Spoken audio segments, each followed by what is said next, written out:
आइए मित्रों, अब हम विश्व मैत्री अभियान की अगली कड़ी प्रारंभ कर रहे हैं।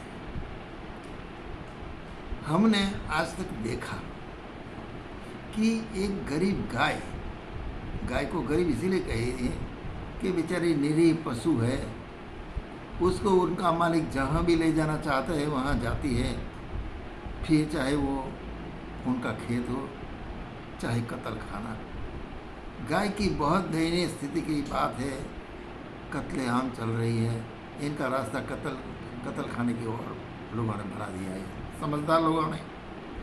वैसी हालत महिलाओं की भारतवर्ष में 50% जो आधी महिला जनसंख्या है वो भी बेचारी गाय की तरह जीना ची रही है। बहुत कम ऐसी महिला है कि जिसने अपने सर ऊंचा उठाकर आगे बढ़ने की हिम्मत की है। बाकी सब महिलाएं इतनी पिछड़ी स्थिति में जी रही है कि समझदारों की समझ में ये बात नहीं आती कि इनको ऊंचे उठाने के लिए क्या किया जाए। भाई साहब, तो ये जो महिलाएं हैं, ये महिलाओं को अब आगे उठाने के लिए, आगे बढ़ाने के लिए हमें काम करना पड़ेगा।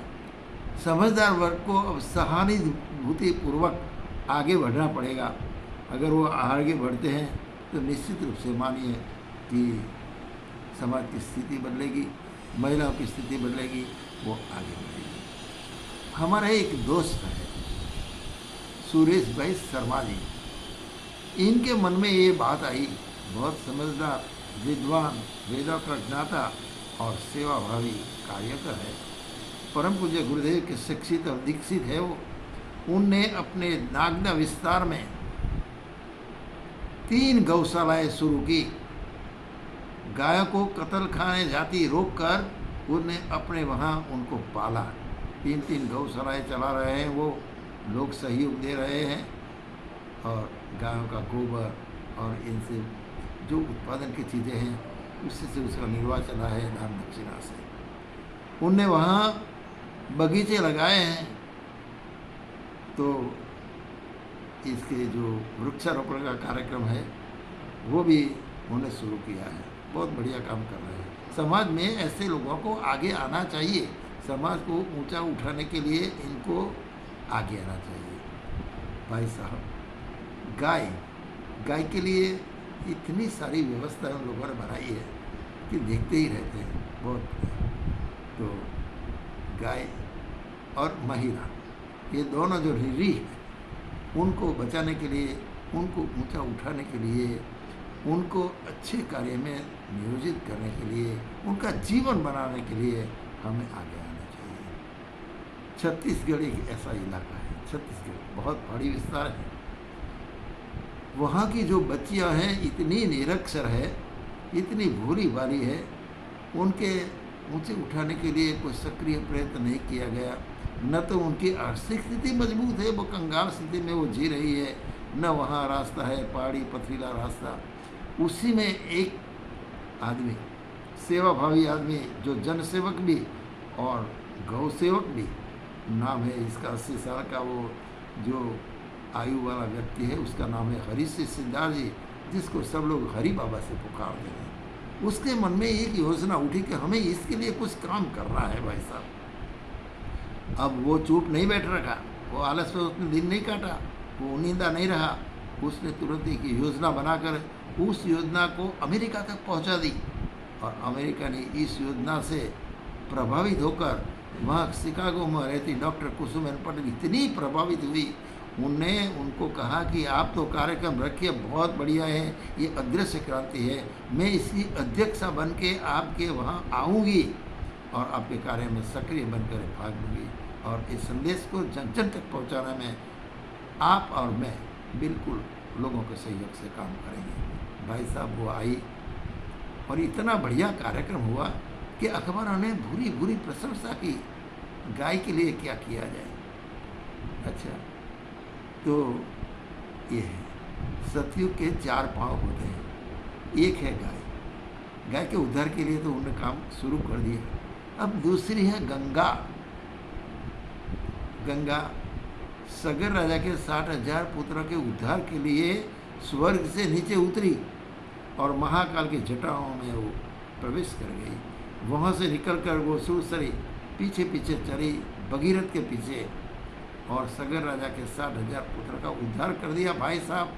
लेकिन आज वो पृथ्वी पर उतरी हुई गंगा, धरा पर उतरी हुई गंगा इतनी मटमैली बना दी है लोगों ने कि न जाने इसकी पवित्रता कहाँ से। लोग स्नान करते हैं, कूड़ा करवट उसमें डालते हैं, सारे के सारे गटर का पानी उसमें बहा देता है और इतनी उसको गंगा को मैली कर दी है, गटर गंगा बना दी है। तो मनुष्य स्वार्थी है, वो समझ शक्ति गंवा चुका है, क्या करना चाहिए क्या न करना चाहिए वो सोच नहीं सकता। और परिणाम स्वरूप क्या हुआ, ये कलयुग गांव की कतर, गंगा जी को गंदी बना देना। न तो गीता का ज्ञान किसी के जीवन में आया और न तो गायत्री का ज्ञान आया। ये चार पांव लड़ खड़ा रहे, उसमें 2 पांव तो खड़े करने के लिए लोग खड़े हो गए, हरि सिंह हरि बाबा जैसे और ये भाई हमारे सुरेश शर्मा जी जैसे। और जो 2 पांव है इसके कोई फिक्र नहीं, इसके लिए तो महामानव जग गए हैं। गायत्री का भी उद्धार कर दिया और गीता की भी उद्धार कर दिया। ऐसे महामानवों ने आकर, ये हम सब जानते हैं, ये 4 पांव जब 4 पांव बिल्कुल मजबूत और खड़े रहने लायक हो गए, सत्य फिर से सत्य की वापसी होगी। ये सत्य की वापसी के लक्षण है कि इनका उद्धार करना। आज देखते हैं हम महिलाओं का, तो पूरे भारतवर्ष में 130 करोड़ आबादी है, 130 करोड़ की आबादी, इसमें से आधी जनसंख्या जो है पुरुषों की है 40% और 40 महिलाएं हैं और जो बचे हैं वो बच्चे हैं। तो ये लोग, अच्छा संत बाबा कितने जानते हो, 1 करोड़ संत बाबा जो समाज के प्रभार रूप है, इनका खाकर परोपजीवी बनकर वो अपना जीवन गुजार रहे हैं।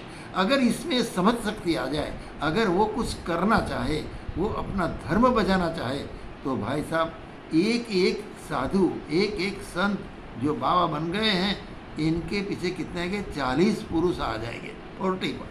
40 पुरुष और 40 महिलाएं, 80 हो गई और 50 बच्चे, 40 + 40 + 50 बच्चे, 130 करोड़। बस एक के भाग में आता है 130 व्यक्ति। अगर 130 व्यक्ति संदेश सुना दे, 130 व्यक्ति अगर इनकी समझ में आ जाए कि इनको संदेश देना है, इनके विचार बदलना है, इनको आगे बढ़ाना है, इसका कर्तव्य क्या है, एक मनुष्य जन्म सार्थक कैसे हो सकता है, ये सारी बातें संत महात्मा सिखा सकते हैं। और संत महात्मा की बात तो ये जो भारतवासी है, जो संस्कृति से अपने जीवन का उद्धार करने में जुटे हैं, संस्कृति को, भारतीय संस्कृति को मानते हैं, वो लोग इनकी बात को गलत नहीं समझेंगे, इसकी बात को मानकर चलेंगे इनके रास्ते पर, ये हमें पूरा विश्वास है। लेकिन उनको अपनी इस मैत्री को 130 के तक पकड़े। महिलाएं सशक्त हो गई, महिलाओं में जानकारी हो गई, महिलाएं साक्षर हो गई और वो अपने जीवन के विकास संघर्ष करके भी आगे बढ़ेगी और बढ़ रही है। आप देखिए महिलाओं का विकास होने लगा है, सभी क्षेत्रों में महिलाओं ने बढ़ चढ़ कर इतना काम किया है कि पुरुष पीछे रह गया है, वो खुद आगे बढ़ गई है।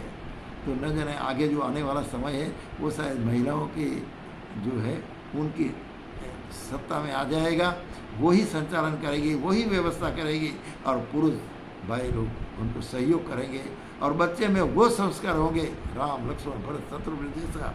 तो ये जो आ रहा है समय, महाकाल इसीलिए सबको पुकार रहा है।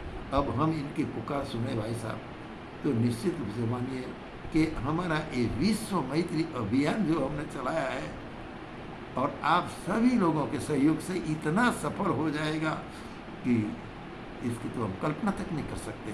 आइए आप सबके सहयोग की अपेक्षा करके हम इस कड़ी को यहाँ समाप्त करते हैं।